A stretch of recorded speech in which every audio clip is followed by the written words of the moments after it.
안녕하세요. 직무능력 업그레이드 정현경입니다. 요즘 기업들은 신입사원을 선발할 때 이색적인 면접을 많이 합니다. 얼마 전 한 회사에서는 면접 때 기획력 테스트를 했다고 합니다. 회사 현황에 대해서 자세하게 설명을 해준 다음에 당신이라면 어떻게 경영을 하시겠습니까? 기획을 해보게 하는 면접이었는데요. 평소 기획에 관한 마인드가 없다면 아마 당황스러웠을 겁니다. 요즘 기업들은 사원들한테 기획력을 요구하는 시대가 됐습니다. 직무능력 업그레이드, 오늘 기획에 관해서 알아보는 세 번째 시간인데요. 오늘도 함께 하시면서 여러분의 기획 능력 향상시켜 보시기 바랍니다.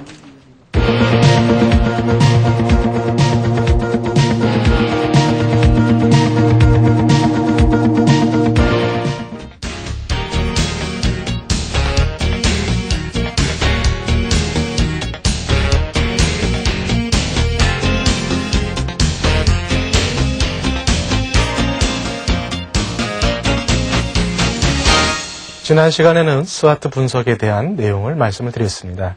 이제 오늘 마지막 시간으로 표현하기에 대해서 말씀을 드리겠습니다. 표현하기에 있어서는 여러 가지가 있겠지만 제일 중요한 것은 첫 번째 컨셉부터 말씀을 드리겠습니다. 여러분 컨셉 그러면 주로 어디에서 쓰는 용어인 것 같습니까? 아마도 이 컨셉이라는 용어는 광고에서 많이 쓰는 용어라고 생각을 하실 겁니다. 그러나 중요한 것은 기획에도 분명히 컨셉이 있다는 얘기입니다. 그러면 다른 말로 기획에서 컨셉은 뭘 의미할까? 이것을 풀어서 말씀을 드리면 이 기획이 가고자 하는 방향, 즉 어떠한 방향, 어떠한 모습으로 갈 거냐 개념화시킨 것이 곧 컨셉이다라고 이해를 하시면 될 것 같습니다. 여러분들이 잘 아시는 대로 스와트 분석에서 나온 현상들을 가지고 이제 기획이 가고자 하는 함축적인 의미로 표현을 해야 됩니다. 기획에 대한 보고를 받는 사람은 항상 이런 생각을 합니다. 결론이 뭐야? 어떻게 하자는 거지? 이런 생각을 머릿속에서 계속적으로 합니다. 그럴 때 한마디로 표현할 수 있는 게 뭐냐면 바로 컨셉이다. 이렇게 보시면 되겠습니다. 자, 그러면 준비된 화면을 먼저 한번 보시고 계속해서 말씀을 드리겠습니다. 음료회사의 개발팀, 음료 개발에 대한 기획의 컨셉을 정하는데요. 팀장님, 이번 제품은 어차피 젊은 층을 타겟으로 한 제품이기 때문에 이 젊음 하나만 강조하면 다른 거 필요 없다고 생각하는데요. 그러면 너무 컨셉이 약해 보이지 않아요? 젊음도 강조하고 건강음료라는 것도 부각을 시켜보죠. 팀장님, 그러면 그 기존의 단어에서 새로운 단어로 이렇게 변형을 시도해보는 건 어떨까요? 그러니까 한마디로 뭘 표현하겠다는 거야? 당장 이번 주까지 기획서 제출해야 되는데 이래가지고 일이 되겠어?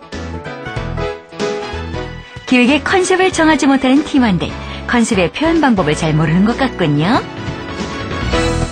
그러면 컨셉에 대해서 좀 구체적으로 같이 한번 말씀을 드리겠습니다. 여러분들 그 컨셉에 대해서는 제가 개념에 대해서 말씀을 드렸습니다. 근데 중요한 것이 이 컨셉을 통해서 기획의 전체적인 방향성, 즉 과제를 어떻게 해결할 것인가가 명확화된다는 얘기입니다. 이것을 우리는 제품에서도 많이 활용을 하고 있습니다. 예를 들어보겠습니다. 여러분들이 잘 알고 계시는 세계적인 자동차 몇 가지가 있습니다. 그 중에서 BMW, 벤츠를 빼놓을 수가 없겠죠. 벤츠에서 얘기하는 컨셉과 BMW에서 얘기하는 제품의 컨셉은 분명히 틀립니다. 벤츠가 얘기하는 제품의 컨셉은 이미 태어날 때부터 워낙 가진 것이 많은, 즉 부의 상징, 그 다음에 귀족들이 타는 게 원래는 벤츠의 컨셉이었다고 합니다. 두 번째, BMW에 있어서의 컨셉은 자수성가해서 자기 스스로 성장한 사람들, 즉 스포티한 면, 그 다음에 저렴한 가격, 차의 견고성 이런 것들을 뒷받침하는 게 바로 BMW의 컨셉입니다. 자, 그렇다면 컨셉을 표현하는 거에는 어떤 것들이 있을까요? 예를 들어보면 여러 가지가 있겠지만 딱 두 가지만 먼저 말씀을 드리겠습니다. 자, 첫 번째는 취환법입니다. 취환법이라는 것은 사물의 의미, 이미지를 비유로서 표현하는 방식이다라고 보시면 되는데 설명으로서는 애매하기 때문에 제가 예를 들어서 말씀을 드리겠습니다. 여러분들도 한번 같이 풀어보시면 어떨까 싶습니다. 1952년도에 개발이 됐습니다. 그때 당시 정치, 사회, 경제, 문화 여러 가지 측면을 놓고 봤을 때 이 제품이 의미하는 것은 부의 상징, 두 번째는 교통수단, 세 번째는 화물 운송 수단입니다. 떠오르는 컨셉, 이미지가 있다면 어떤 거겠습니까? 예, 맞습니다. 자전거입니다. 이 자전거가 70년대 들어서면서 승용차가 보급되면서 이미지가 바뀌기 시작합니다. 어떠한 이미지로 바뀌었을까요? 사람들이 이제는 승용차를 상용화하고 그 다음 레저 산업이 활성화되다 보니까 이제는 과거에서 벗어난 새로운 개념, 즉 레스포라는 자전거가 탄생을 하게 됩니다. 레스포, 이 이름 하나만 들어도 제품의 이미지가 문득 떠오르는 게 바로 컨셉이다. 이렇게 보시면 되겠고요. 두 번째 방법은 압축법이라는 게 있습니다. 압축법은 동일한 의미의 단어를 하나로 압축하는 방법이다. 이렇게 보시면 되겠습니다. 여러분들의 회사에서, 직장에서 많이 쓰는 그런 방법이 되겠는데 예를 들자면 이런 겁니다. 칼라TV다. 앞에 C로 시작이 됩니다. C로 됩니다. 세 번째, 쿨러다. C입니다. 자, 이거를 표현하는 게 뭐냐면 3C다. 그러면 제품의 성격을 한마디로 표현하는 게 뭐냐? 3C다. 이렇게 표현할 수 있다라는 겁니다. 이게 바로 컨셉의 역할이고 제일 중요한 이미지가 되겠습니다. 자, 결국 제품의 컨셉과 기획의 컨셉이 있어서 중요한 비교 포인트는 제품은 그 이름만 들어도, 즉 브랜드만 들어도 느낌이 온다라는 거지요. 그러면 기획은 어떤 거냐? 그 내용만 보더라도 우리가 무엇을 하고자 하는 건지 방향성이 명확하게 나와야 된다는 겁니다. 이게 바로 제품 컨셉과 기획의 컨셉에서 제일 중요한 차이점이면서 또는 우리가 제품 개발할 때 제일 머리 아프고 힘든 게 바로 이 컨셉, 즉 개념화시키는 게 제일 어려운 부분이 아닌가 싶습니다. 자, 컨셉 표현에 대해 다시 정리해볼까요? 먼저 취향법. 요구르트 광고에서 의학 박사가 등장하는 경우가 있는데요. 여기서 박사를 등장시킨 것은 박사가 갖는 의학의 개념을 제품의 이미지로 변환시킴으로써 의학에 의해 만들어진 건강 제품이라는 것을 강조하기 위한 것이라고 할 수 있습니다.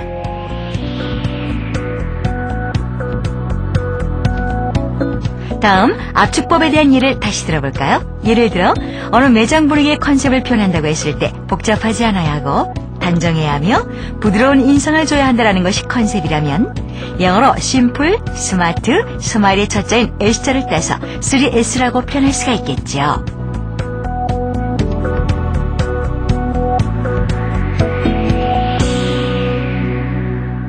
네, 이제 지금까지 컨셉에 대해서 말씀을 드렸습니다. 이제 중요한 것은 기획서를 담는 것, 즉 구성을 어떻게 할 거냐. 다른 말로 하면 우리가 다큐멘테이션 한다 이렇게 보시면 되겠습니다. 여러분들한테 제일 중요한 것은 이제 기획서를 어떻게 구성할 거냐. 이 구성 요소에 대해서 간단히 말씀을 드리고 이제 이어서 문장 표현하는 쪽으로 가도록 하겠습니다. 기획서에서 컨셉까지 나왔다면 이제 전체를 한눈에 볼 수 있게 정리하는 작업이 필요합니다. 이걸 갖다가 우리는 구성한다. 이렇게 얘기를 합니다. 구성에 들어가야 될 요소는 첫 번째는 목적입니다. 목적이라는 것은 어찌 보면 우리가 방향 잡기에서 나왔던 현상이 되겠습니다. 왜 이 기획을 하게 되느냐, 즉 배경이라고 볼 수 있겠죠. 그래서 기획이 지향하는 도달점을 표현한 것, 이게 목적이고, 목표는 이 목적을 기대 효과로 구체적으로 숫자로 좀 표현하는 것이 목표다. 여러분들 목표를 많이 써보셨을 텐데 목표가 갖고 있는 속성이 있습니다. 첫 번째는 도달 기한이 있어야 된다. 즉 현재 시점에서 언제까지 완료하겠다라는 목표. 두 번째는 양적인 측면이 들어가야 됩니다. 여기에는 정성적인 게 아니라 정량적으로, 예를 들자면 현재 수준에서 몇 % 이상 도달하겠다라는 성과 측정이 가능한 계산화된 논리적인 수치가 들어가야 된다. 이게 중요한 요소라고 볼 수 있습니다. 자, 그리고 더 중요한 것은 기획의 내용 부분인데요. 어찌 보면 목표라는 것은 도달해야 될 수준이면 어떻게 도달할 것인가에 대한 방법적인 측면이 바로 내용 부분입니다. 제가 강의를 다니면서 제일 안타깝게 생각하는 부분은 내용 부분에 가서 포기하는 사태가 많이 나옵니다. 그것은 왜 그러냐? 컨셉을 개념화 시켜놓고 그거에 도달하기 위한 방법, 즉 아이디어, 창의성을 끌어내는 작업에서 되게 형식적으로 가다 보니까 앞에서는 장황하게 되다가 마지막 내용 부분에서 흐트러지는 경향이 있습니다. 그래서 내용 부분도 구체적으로 목표에 가기까지 어떠한 것들이 수단이 되어야 되는가, 이거를 명확하게 제시를 해주시는 게 중요하고요. 그 다음 마지막 여러분들 꼭 아셔야 될 것은 모든 기획에 있어서는 스케줄, 이걸 갖다 우리는 간트 차트로 표현을 하기도 합니다. 시작부터 끝나는 시점까지 각각의 작업들, 내용들을 분명히 넣어주셔야 된다. 그리고 마지막, 역시 기획에는 비용이 들어갑니다. 이 비용에 있어서 더 중요한 것은 단순히 계산화된 합쳐진 금액을 제시하는 게 아니라 이 기획을 통해서 얻을 수 있는 베니핏이 뭔가, 이거를 문장으로 표현하는 게 더 중요하다.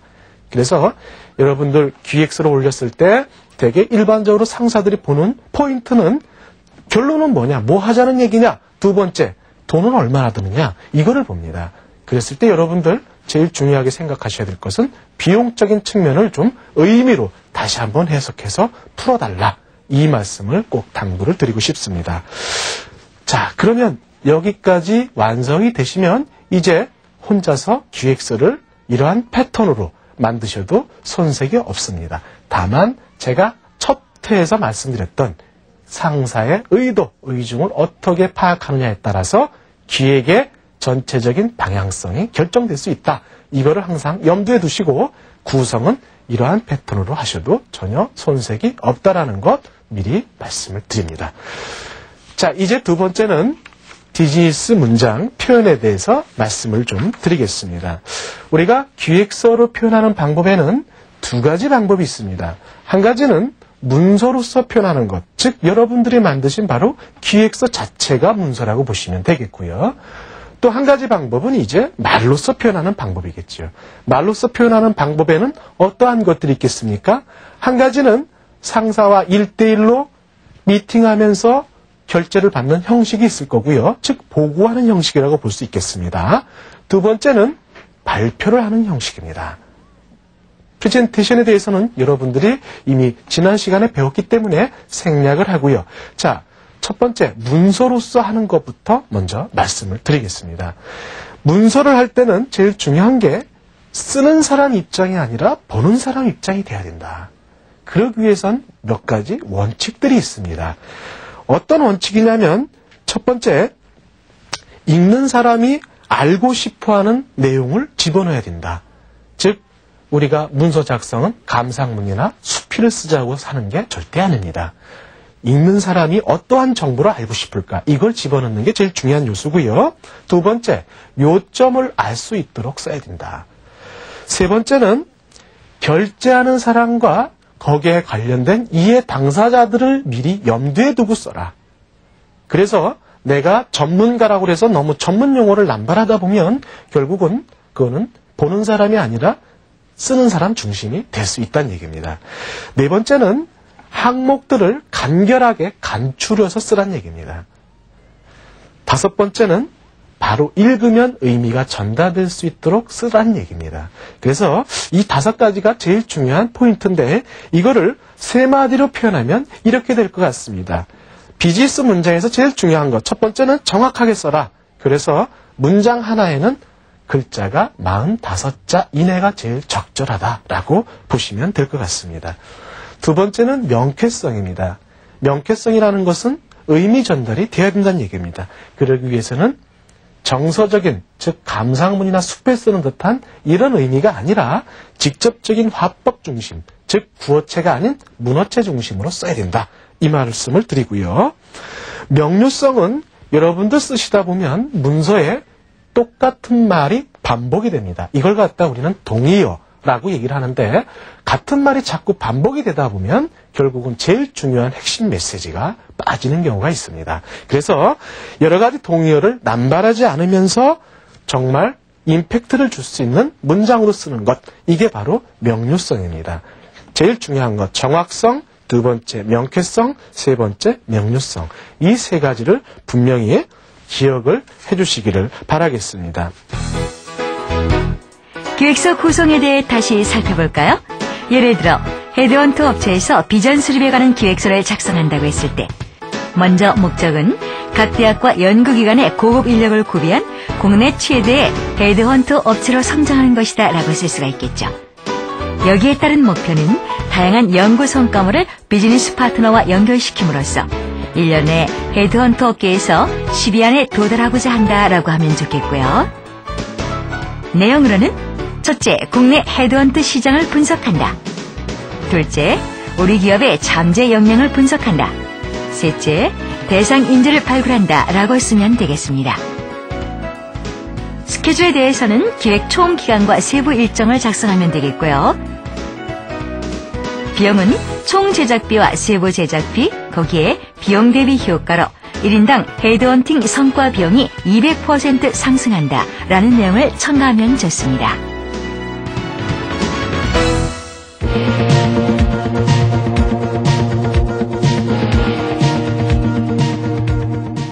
어떤 일에서든 아무리 내용과 의도가 좋아도 표현이 서툴다면 설득력이 떨어지기 쉽습니다. 기획에서도 마찬가지인데요. 아무리 좋은 기획서를 작성했다고 해도 어떻게 설명하느냐에 따라서 결과가 달라질 수 있습니다. 자, 그럼 지금부터 기획서를 잘 설명하는 방법에 대해서 자세하게 살펴보겠습니다. 기획서가 아무리 잘 구성됐다 하더라도 이제는 여러분한테 오더를 내린 상사에게 설득이 되어야 한다는 것입니다. 설득이 되기 위해서는 어떤 게 중요할까요? 즉, 여기서는 비즈니스 커뮤니케이션을 이야기하는 겁니다. 그래서 조직 내에서, 직장 내에서 우리가 비즈니스 커뮤니케이션을 또는 툴이라고 이야기합니다. 인간관계적인 대화가 아니라 여기서 중요한 것은 일을 위한 대화, 핵심 요점을 어떻게 설명하느냐, 이게 제일 중요한 포인트라고 보시면 되겠습니다. 자, 그러면 먼저 화면을 보시겠습니다. 음료 개발에 대한 기획 내용을 보고하는 김대리. 요즘 젊은 층들이 음료가 요즘 음료는 그 이전의 음료하고는 달려 답답하네. 김대리. 그래서 결론이 뭐야?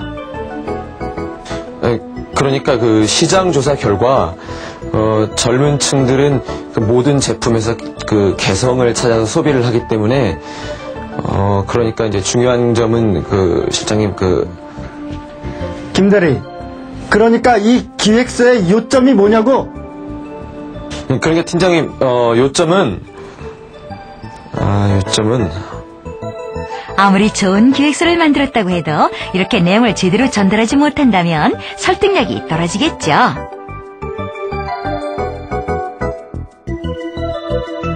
앞에 화면을 보시고 여러분들 어떤 생각이 드십니까? 아마 내가 상사라도 참 결제하기가 힘들다라는 이런 느낌을 드셨을 겁니다.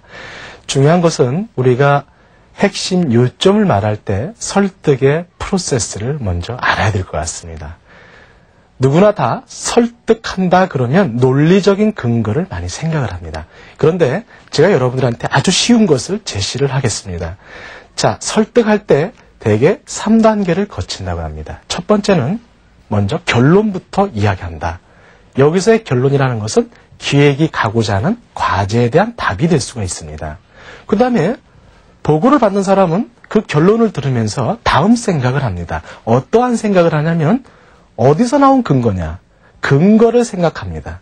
자, 그랬을 때 여러분들 근거를 준비를 해야 되겠죠? 즉, 근거를 준비하는 데 있어서 두 가지가 있습니다. 하나는 객관적 판단 근거가 있고 또 한 가지는 주관적 판단 근거가 있다라는 겁니다. 그럼 객관적 판단 근거는 어떤 걸 이야기하느냐? 여러분들이 잘 아실 수 있는, 즉 우리가 정보 수집에서 배웠듯이 다양한 정보, 이미 나와 있는 인포메이션을 예를 들 때 우리는 객관적 정보다 얘기합니다. 그럼 주관적 정보는 그러한 객관적 판단 근거를 중심으로 내가 생각할 때 이 결론에 대해서는 어떠한 답이 적절하겠다라는 판단을 내리는 게 바로 주관적 근거다. 이렇게 보시면 되겠습니다. 그리고 나서 마지막에 생각하는 것은 항상 보고를 받는 사람은 마지막으로 이런 질문을 던집니다. 방법이 뭐야? 역시 방법에 대해서도 나름대로 준비를 하실 필요가 있다는 얘기입니다. 자, 이 세 가지의 논리적 프로세스를 거치면 상대방을 설득하는 데 있어서는 그렇게 어려운 건 없습니다. 그러나 여러분들 더 중요한 거, 아주 정말 사람을 설득하고 핵심만 전달하는 방법을 지금부터 딱 두 가지만 제가 말씀을 드리겠습니다. 첫 번째는요, MECE라는 겁니다. 이 MECE는 자세하게 유래를 말씀드릴 수는 없겠지만 맥킨지 컨설팅에서 주로 쓰는 보고의 형식입니다. 무슨 얘기냐면 전체의 정보를 서로 중복되지 않게 나열하는 방법이 되겠습니다. 예를 들어보겠습니다. 어느 날 사무실에서 근무하고 있는데 임원실에서 전화가 왔습니다. 뭐라고 전화가 왔냐면, 자, 당신네 부서에 들어오는 정보의 종류를 나한테 지금 이야기해달라고 전화가 왔습니다. 그러면 어떻게 보고를 하시겠습니까? 여기에서 말하는 정보는 우리 회사에 들어오는 신문 매체든 인터넷이든 다양한 정보의 패턴을 이야기해달라는 과제입니다.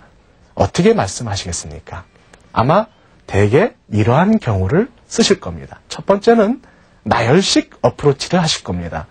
우리 회사에 들어오는 신문의 종류로는 부터 시작해서 끝까지. 그러나 중요한 건 어떠한 결함이 있나요? 내용이 중복될 수 있다는 겁니다. 두 번째 방법은 분류식 방법이 있겠죠. 그 방법은 즉 들어오는 정보의 매체 소스별로 아침 시간, 즉 조간과 석간으로 나눠서 보고하는 방법도 있을 겁니다. 그러나 듣는 사람은 어떻습니까? 이미 중간쯤 가서는 정리가 안 된다는 얘기입니다. 자, 그러면 MEC로 정리하면 어떻게 될까요? 간단합니다. 이렇게 보고하시면 어떻겠습니까? 우리 회사에 들어오는 정보의 패턴을 말씀을 드리면 정보는 두 가지가 있습니다. 하나는 정기적으로 들어오는 것과 하나는 부정기적으로 들어오는 정보가 있습니다. 자, 그러면 정기적인 건 뭡니까? 매일 들어온다는 거죠. 역시 매일 들어오는 정보, 주 단위로 들어오는 정보, 월 단위로 들어오는 정보, 이렇게 또 셀렉트를 할 수 있겠네요. 매일 들어오는 정보는 어떻게 얘기하면 될까요? 조간, 석간. 그래서 조간, 석간에 해당되는 인쇄 매체를 말씀하시면 되겠고요. 주간도 마찬가지입니다. 그럼 부정기적인 건 뭐가 되겠습니까? 역시 가끔 들어오는 정보, 인터넷 또는 협회에서 들어오는 간행물, 이런 것들이 부정기적인 보고서가 되겠죠. 자, 그러면 듣는 사람은 어떤 반응을 보일까요? 아마 머릿속에서 나름대로 정리가 되면서 이런 말씀을 하실 겁니다. 아, 그럼 당신이 말한 것 중에 정기적으로 들어오는 거, 매일 들어오는 것 중에서 조간에 어느 신문을 나한테 좀 갖다 주지. 이렇게 반응을 보인다는 겁니다. 자, 똑같은 메시지를 전달하는데도 이렇게 상대방의 입장이 돼서 전달하는 것과 내 입장이 돼서 전달하는 것은 분명히 차이가 있다는 겁니다. 자, 한 가지 또 남았습니다. 어떤 거냐면 여러분들 우리가 군대 다녀오신 분도 다 아시겠지만 육하원칙에 의해서 보고해라, 이런 말을 많이 합니다. 중요한 것은 현문종세라는 기법이 있습니다. 현문종세. 아마 귀에 많이 읽으셨을 겁니다. 중요한 것은 현상, 그 다음 문제점, 그 다음 종합 대책, 네 번째는 세부 실행 계획입니다. 이 네 가지 프로세스를 거친다면 모든 보고에서 일목요연하게 전달이 될 수 있습니다. 예를 들어 보겠습니다. 자, 서울대공원에 있는 기린이 어느 날 갑자기 밥도 안 먹고 아픕니다. 예. 자, 현문종세 프로세스를 따라가면 어떻게 하면 될까요? 현상은 기린이 아프다. 그럼 어디로 가야 되겠습니까? 역시 수의사가 와야 되겠죠. 왜요? 문제점을 파악하기 위해서. 어떤 문제입니까? 이 기린이 왜 아픈지 진찰하기 위해서. 진찰을 했더니 이 친구가 이 기린이 어제 뭘 잘못 먹었어요. 어떻게 하면 됩니까? 그렇습니다. 바로 처치에 들어가야 되겠죠. 즉 무슨 얘기냐면 수술을 하던가 응급조치를 해야 된다는 얘기입니다. 그렇다면 모든 일에 있어서 보고할 때도 현문종세라는 프로세스 중에 해당되는 것도 있고 안 되는 것도 있고 있습니다.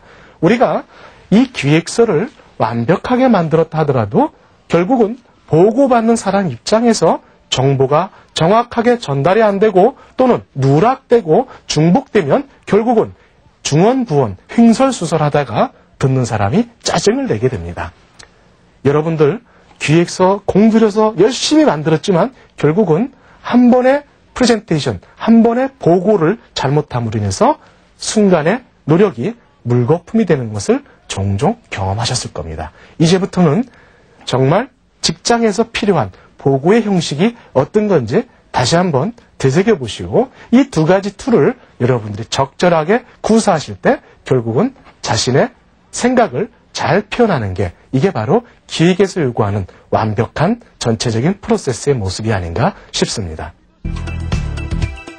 그럼 김대리가 기획 내용을 어떻게 보고하는지 보실까요?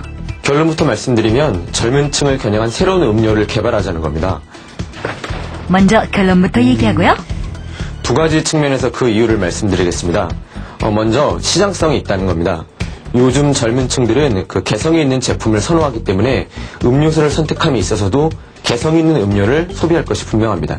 그래서 그들 소비 경향에 맞게 기획의 배경에 대해 하나씩 제시하고 있죠. 그 개성이 있는 음료를 출시하는 것이 그래서 새로운 음료를 개발하기 위해서 시장 조사와 시음 테스트와 같은 이벤트를 마련해야 한다는 것이 이 기획서의 요지입니다. 무슨 말인지 알겠어. 김대리 의견 충분히 이해했으니까 긍정적으로 검토해보지. 우리의 김대리 설득력 있게 보고함으로써 상사에게서 긍정적인 반응을 얻어냈습니다. 여러분과 제가 총 3회에 걸쳐서 기획력 스킬에 대해서 같이 공부해봤습니다. 중요한 것은 기획은 정도의 차이는 없다라는 겁니다. 역시 자신의 생각을 어떻게 논리적으로 구조화해서 타인에게 설득할 거냐, 이게 바로 기획이 지향하는 제일 중요한 목적이라고 볼 수 있습니다. 이제부터 여러분들은 기획에 대해서 자신감을 가져도 좋습니다. 다만 이 자체로 끝날 것이 아니라 자꾸 내 것으로 체화시키는 게 더 중요하다고 볼 수 있습니다. 앞으로 더욱 경쟁력을 높일 수 있는 그러한 기획력 스킬을 갈고 닦으시는 중요한 계기가 되시기를 바라겠습니다. 오늘은 기획의 표현에 대해 알아봤는데요. 먼저 컨셉의 표현 방법입니다. 그중에 취한법이라는 것은 사물의 의미와 이미지를 비유로서 표현하는 방법이고요. 압축법은 동일한 의미의 서로 다른 단어를 하나로 묶어서 표현하는 방법을 말합니다. 다음 기획서 구성에 필요한 요소를 살펴봤는데요. 기획의 목적과 목표, 거기에 따른 내용, 스케줄, 그리고 비용이 여기에 해당합니다. 비즈니스 문장 작성의 원칙에 대해서도 살펴봤죠. 첫째, 정확성을 위해 한 문장의 글자 수는 45자 이내가 적당합니다. 둘째, 명쾌성, 직접적인 화법 중심으로 작성하는 것을 말하고요. 셋째, 명료성을 위해서는 동요를 배제하면서 강한 인상을 줄 수 있게 작성해야 합니다. 기획 내용을 설득하는 단계에서는 먼저 결론부터 얘기하고 근거를 제시한 다음 마지막으로 방법에 대해 제시하는 것이 좋습니다. 핵심을 전달하는 방법으로는 먼저 MEC법이 있는데요. 전체 정보를 중복되지 않게 나열하는 방법이죠. 그 외에도 보고의 프로세스에 맞게 제시를 하는 것이 중요합니다. 지금까지 3시간에 걸쳐서 기획력에 관해서 알아봤습니다. 기획 능력, 하루아침에 향상되는 능력이 아니죠. 또 기획은 어떻게 하는 것이다. 정답도 있을 수가 없습니다. 지금까지 살펴본 대로 처음의 방향을 어떻게 잡느냐, 또 정보를 어떻게 가공하느냐, 마지막으로 표현을 어떻게 하느냐, 이 3가지 중요한 요소 잘 기억해 두셨다가 기획을 맡았을 때 활용해 보시기 바랍니다. 직무능력 업그레이드, 전 다음 시간 새로운 내용으로 다시 찾아뵙겠습니다. 안녕히 계십시오.